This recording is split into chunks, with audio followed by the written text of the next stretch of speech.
Hello friends, എല്ലാ കലാപ്രേമികൾക്കും smart ക്രിയേറ്ററിൻ്റെ പുതിയൊരു വീഡിയോയിലേക്ക് സ്വാഗതം. ഇന്ന് ഞാൻ നിങ്ങൾക്ക് കാണിക്കാൻ പോകുന്നത് ചില ഡ്രോയിങ്ങുകൾ വരയ്ക്കുമ്പോൾ ശ്രദ്ധിക്കേണ്ട 3 ടിപ്പുകളാണ്. അതിൽ പ്രധാനമായിട്ട് ഈ പിക്ചറുകൾ നിങ്ങൾ കണ്ടു കാണും. മുൻപുള്ള വീഡിയോയിൽ ഇത് ചിത്രങ്ങൾ ഞാൻ കാണിച്ചിട്ടുണ്ട്. ഇതിൻ്റെ പേഴ്സ്പെക്റ്റീവിനെ കുറിച്ചുള്ള വ്യൂ നമ്മൾ കാണിച്ചിരിക്കുന്ന വീഡിയോയിൽ നമ്മൾ ഈ ചിത്രങ്ങൾ കാണിച്ചിട്ടുണ്ട്. ഇത് 2 പേഴ്സ്പെക്റ്റീവ് വ്യൂവിൽ വരയ്ക്കാവുന്ന പിക്ചറും ഇത് ഒരു പേഴ്സ്പെക്റ്റീവ് വ്യൂവിൽ വരയ്ക്കുന്ന ചിത്രങ്ങളുമാണ്. ഈ ചിത്രങ്ങൾ നോക്കുമ്പോൾ നിങ്ങൾക്ക് എന്താണ് ഇതിൻ്റെ പ്രത്യേകത എന്ന് മനസ്സിലായി കാണും. ഈ പിക്ചറിൻ്റെ വ്യൂ, അതായത് ഇതിൻ്റെ സൈറ്റ്, നമ്മൾ സാധാരണ ഗ്രൗണ്ടിൽ നിന്നും നോക്കുന്ന ഒരു സൈറ്റല്ല. ഇത് അതിന് മുകളിലായിട്ട് ഗ്രൗണ്ടിൽ നിന്നും കുറച്ചുകൂടി മുകളിൽ നിന്ന് നോക്കുന്ന ഒരു വ്യൂ ആണ്. അതേസമയം ഇത് നമ്മൾ സാധാരണ ഒരു ഗ്രൗണ്ടിൽ നിന്ന് നോക്കുന്ന ഒരു വ്യൂ ആണ്. അപ്പോൾ നമ്മൾ ആദ്യം പറയാൻ പോകുന്ന ടിപ്പ്, നമ്മൾ ഡ്രോയിങ് വരയ്ക്കുമ്പോൾ സാധാരണ ഒരു ഐ ലെവൽ നമ്മൾ ശ്രദ്ധിക്കേണ്ടതാണ്. നമ്മൾ ഐ ലെവലിനനുസരിച്ച് നമ്മളുടെ പിക്ചറുകളുടെ ഘടനയും അതിൻ്റെ ഷേപ്പുകളും പല രീതിയിലും മാറുന്നുണ്ട്.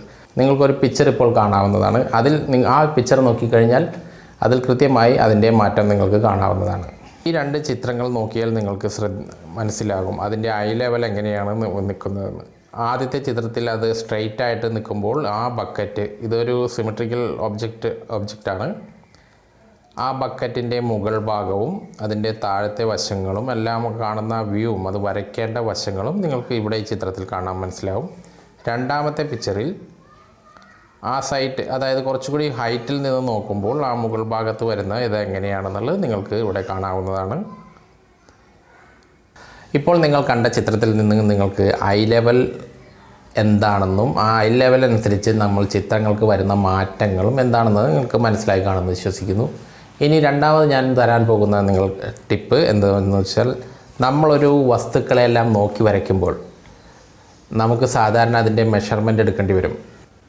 ഒന്നിൽ കൂടുതൽ ഒബ്ജക്റ്റുകളുള്ളൊരു നമ്മൾ നോക്കി വരയ്ക്കുമ്പോൾ അതിൽ ഒന്നിൽ കൂടുതൽ ഒബ്ജക്റ്റുകൾ ഉണ്ടാകുമ്പോൾ ഈ ഒബ്ജക്റ്റുകൾ തമ്മിൽ താരതമ്യപ്പെടുത്തുന്നതിനും അതിൻ്റെ അകലങ്ങളും അതിൻ്റെ വലിപ്പ വ്യത്യാസങ്ങളും താരതമ്യപ്പെടുത്തുന്നതിന് നമ്മൾ സാധാരണ ഒരു അളവെടുക്കേണ്ടതുണ്ട്. അതായത് ദൂരെയാണ് നമ്മൾ അളവെടുക്കണമെങ്കിൽ നമ്മളിങ്ങനെ ഈ ഒരു പെൻസിൽ എടുത്തിട്ട്, നമ്മൾ സാധാരണ പെൻസിലായിരിക്കുമല്ലോ നമ്മുടെ കൂടെ ഉള്ളത്. അപ്പോൾ സ്കെയിൽ അങ്ങനെയുള്ള കാര്യങ്ങളൊന്നും നമ്മൾ തേടി പോകേണ്ടതിൻ്റെ ആവശ്യമില്ല. നമ്മൾ പെൻസിലെടുത്തിട്ട്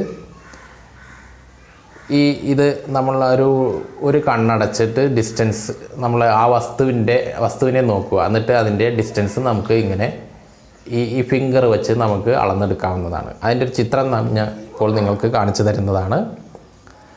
അപ്പോൾ അതാണ് സാധാരണ നമ്മൾ അളക്കുന്നതിന് വേണ്ടി, അതായത് ചിത്രങ്ങൾ നോക്കി വരയ്ക്കുമ്പോൾ നമ്മൾ അതിൻ്റെ പിക്ചറിൻ്റെ വലിപ്പം അളയ്ക്കുന്നതിന് വേണ്ടി നമുക്ക് ഈ ഒരു മെത്തേഡ് യൂസ് ചെയ്യാവുന്നതാണ്. ഇപ്പോൾ ഈ കാണുന്ന പിക്ചറാണ് ഇത്. ഈ രീതിയിലാണ് നമ്മളൊരു വസ്തുവിനെ നോക്കി അതിൻ്റെ മെഷർമെൻറ്റ് അളക്കുന്നത്. അപ്പോൾ നമ്മൾ ഒരു പിക്ചറുകൾ നോക്കി വരയ്ക്കുമ്പോൾ അതിൻ്റെ ഡിസ്റ്റൻസും അതിൻ്റെ അകലവും അതിൻ്റെ വലിപ്പവും എങ്ങനെ നമ്മൾ അളന്ന് തിട്ടപ്പെടുത്താം എന്നുള്ള ഒരു ടിപ്പ് നിങ്ങൾക്ക് മനസ്സിലായി കാണുമെന്ന് വിശ്വസിക്കുന്നു. ഇനി ഞാൻ നിങ്ങൾക്ക് പറയാൻ പോകുന്നത് ചില കോമൺ മിസ്റ്റേക്കുകളാണ്. അതായത് നമ്മൾ സിമെട്രിക്കലായിട്ടുള്ള ഒബ്ജക്റ്റുകളും മറ്റുള്ള ഒബ്ജക്റ്റുകളും വരയ്ക്കുമ്പോൾ, പ്രധാനമായിട്ടും ഞാനിപ്പോൾ ഒരു ചിത്രം നിങ്ങൾക്ക് കാണിച്ചു തരുന്നതാണ്. അതിൽ വരുന്ന ചില കോമൺ മിസ്റ്റേക്കുകൾ നമുക്ക് ഇപ്പോൾ കണ്ട് മനസ്സിലാക്കാം. ഈ ചിത്രം ശ്രദ്ധിക്കുക. ഇതൊരു സിമെട്രിക്കൽ ഷേപ്പാണ്. അതായത് ഒരു ഗ്ലാസ് സിമെട്രിക്കൽ ഷേപ്പായിട്ടുള്ള ഒരു ഒബ്ജക്റ്റാണ്. ആദ്യത്തെ ചിത്രത്തിൽ നമ്മൾ ഇത് വരയ്ക്കുമ്പോൾ ഈ താഴത്തുള്ള ഈ ഭാഗം ശ്രദ്ധിക്കൂ. ഇത് സ്ട്രെയിറ്റാണ് ഈ ലൈൻ വന്നിരിക്കുന്നത്. ഇത് ശരിക്കും റോങ് ആണ്. ഇത് ശരിക്കും ആ ഭാഗത്ത് നമ്മളൊരു ബെൻഡിങ് ലൈനാണ് വരേണ്ടത്. ഒരിക്കലും സ്ട്രെയിറ്റ് ലൈൻ അല്ല വരുന്നത്.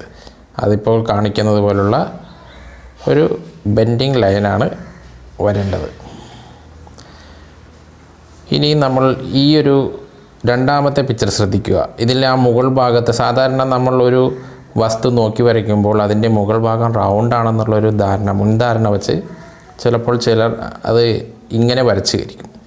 ഇതും റോങ് ആയ ഒരു വരയാണ്. അതിന് പകരം നമ്മൾ ഈ ഫസ്റ്റ് പിക്ചറിൽ കാണുന്നത് പോലെ കൃത്യമായ വ്യൂ, ഇതാണ് നമ്മളിവിടെ വരയ്ക്കേണ്ടത്.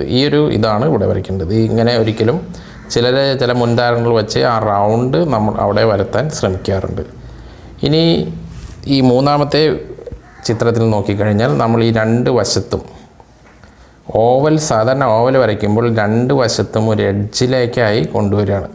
അവിടെ ശരിക്കും റൗണ്ടിൽ ആണ് ഫിനിഷ് ചെയ്യേണ്ടത്. ഇങ്ങനെ ഈ എഡ്ജ് ഷാർപ്പായിട്ടല്ല കൊണ്ട് നിർത്തേണ്ടത്, അവിടെ റൗണ്ട് ചെയ്യണം.